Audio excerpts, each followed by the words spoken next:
right, I think we're all set there.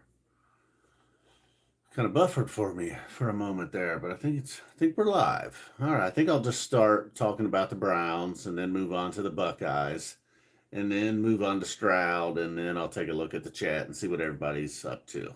How's that sound? All right. And if you're watching this after the fact, well then none of that information is going to do you any good at all. All right, but I will ignore the live chat for now. Except I'll say hi to Nico. What's up? Now I will ignore the live chat for a moment. So what we got was, the rare game where the Browns were actually a 13.5 point favorite. Then they cover on top of that, 27-0 over the Cardinals today. Look, the Cardinals a bad team. Starting a rookie quarterback feels like a situation Cleveland's been in many times.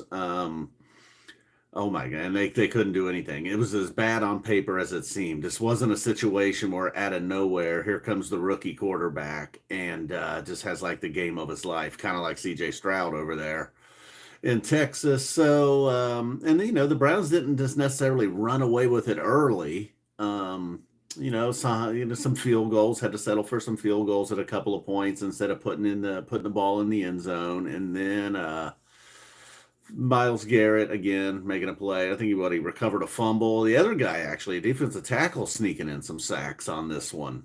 And then Denzel Ward, a big interception. Just overall bad day for the rookie. And I mean, I don't even think what they had. I don't know how many yards they had. They had under 100 yards of total offense, though. Arizona did.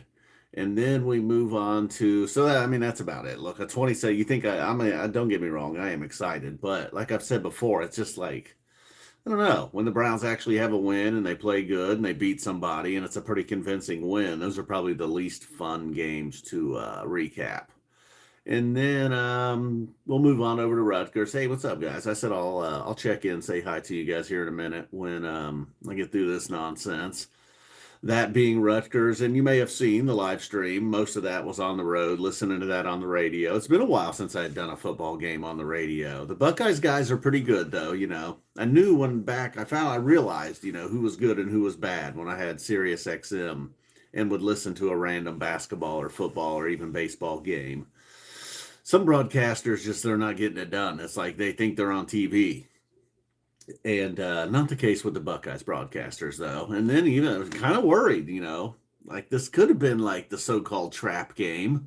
And then at the end, by the end, Ohio State pulls away. The second half has kind of been their thing. They've had some mediocre first halves. I think the Maryland game, they were tied at halftime. They hadn't really pulled away from Penn State. So they've had a few games where the first half, it's like, oh boy, what are we doing here? Notre Dame, another one close at the half. But then ultimately they get it together in the second half. Their coaches seem to do their job well, make some adjustments. They come back, take the lead, or add to the lead, whichever it will be there in the second half. Same thing happened this week with Rutgers. I think they were behind 9-7 at halftime to Rutgers. Not looking good. Only one touchdown. Marvin Harrison Jr., 2 TDs on the day. Hopefully keeping his name in the Heisman race. And as much as I hate to say it, it's gonna. Well, I don't know. I hate to say it. It's fine. I'll say it. I don't really hate to say it, but what I hate to say is I think the quarterback from Michigan's gonna win the Heisman. But realistically, probably whoever wins that game, now that guy from Washington's out there, Penix. He's putting up some numbers. They're still winning, but ultimately, whoever wins the Ohio State-Michigan game, very likely it's going to be their quarterback, or Harrison will also take the Heisman. And then CJ Stroud today. Look, I don't know if there's any Panther fans here or not, but boy, are you guys feeling like, damn it, we took the wrong quarterback. While Bryce Young was throwing 3 interceptions today, CJ Stroud breaking rookie records, 470 yards passing, 5 touchdowns, and a game-winning drive with 46 seconds to go in the game, fourth quarter. Baker looked like he had stole one for Tampa Bay. Baker had a decent game himself today. And he had what looked like was going to be the game-winning touchdown pass with 46 seconds to go, and Stroud gets the ball. They only got 1 timeout. There was maybe one mistake there where they threw the ball. The guy did not get out of bounds, forcing them to use their final timeout, though. They didn't play around. They called the timeout. But still, they were at like the 42 with 16 seconds to go. down 4. Field goal's not going to do them any good. Apparently, they got an injured kicker at some point and had to go for 2 a couple times. That's how they ended up on 33 points. Well, Stroud nails one down the field right at the sideline, perfectly placed, gets out of bounds. That leaves them about 1, possibly 2 more plays. They didn't need both. Throws it in the end zone on the next pass. They take the lead. They win the game. They actually kneeled on it instead of going for 2. Take the 2-point win. Probably the smart thing to do at that point. All right, here. So let me pull this back up. That was all I had. That was it. So if you're here for the Browns or Buckeyes games, not many people are anymore. I'm not even really here for that, so it's hard to ask you guys to get into it. I know, man. I know, Rocco. The problem is the division, man. Pittsburgh keeps winning. Baltimore doesn't seem to want to lose. We'll see what the Natty does tonight. But they just need some other teams in that division to lose. Yeah, I know you're saying wild card, but man, it's not possible for all 4 teams to make it, right? You got your 4 division winners, and they don't have up to 3 wild cards now. I don't even know how it works, honestly. This shit changes all the time. Hey, what's up, Louis 3? All right, so let me go back in time here a little bit. Spud, Michelle, what's up? What's up? Nico said hello to you at the... Hey, Tropic Melon probably left. Boomtown Browns. Oh, wait a minute. You saw a guy with a Beavis and Butthead shirt and it made you think of me? Uh-oh. That's not good. I mean, I loved me some Beavis and Butthead, but clearly 2 of the biggest idiots ever. I'm just kidding. He had a brown shirt on. That sounds cool, though, a Beavis and Butthead Browns themed t-shirt. I know, man. What is going on with it? Yeah, you're right. He probably is right now. After that performance, because Ohio State doesn't have a history of quarterbacks. Linebackers, sure. Offensive linemen, definitely. Wide receivers, I mean, they're kind of turning into wide receiver U. I mean, even Noah Brown. The forgotten about Noah Brown with a huge game today. Hey, what's up, SE? Hey, what's up, Dan Z? Dan Z, it looks like we're getting another cat. I'm not real thrilled about it, but what can you do? Haven't came up with a name yet, though. I guess Mary gets to name this one. I got to name the last one. She threw Francis out there in honor of Francis Ngannou.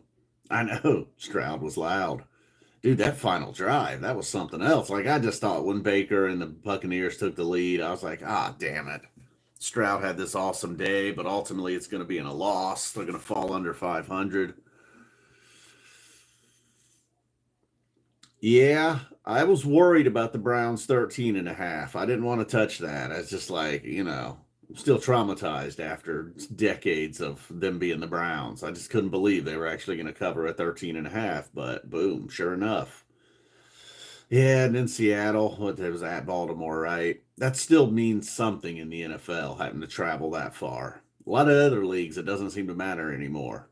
I mean, you get like Portland travels to Charlotte in basketball. Yep.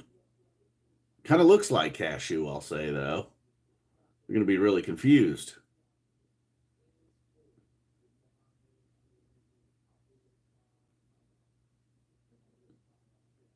A litter robot cost more than a PS5. Oh, you can get deals on them, Mary says. My problem with the litter robot is it's going to break.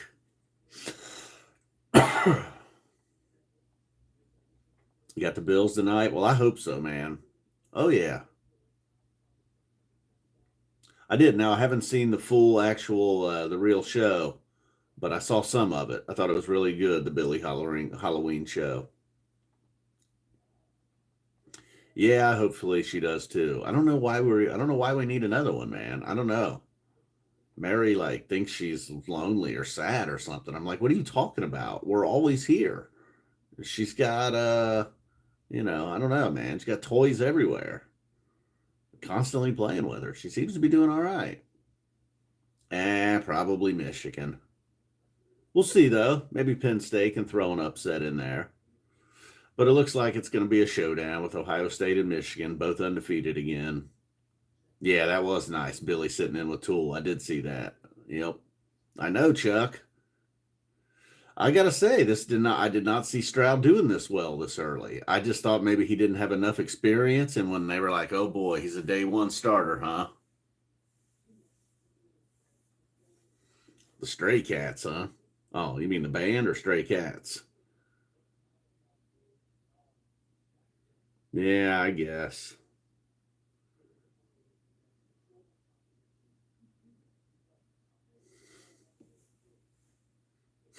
Stray Cats. Yeah, she does. She does swear though. She's the only cat I've ever seen that just doesn't really go that crazy for catnip. She's even got these little toys that's like embedded. Yeah, I am a little shocked, SE. I am shocked they're not doing anything for the 40th. Like I was saying the other night, way back at the beginning of the year, it seemed like it was going to be a big deal. I think they brought it up, but maybe Trey did on stage or something. Yeah, you got to watch out for the crazy cat ladies. Oh, yikes. That's a little odd, Max. How long? Just like a hoarder situation?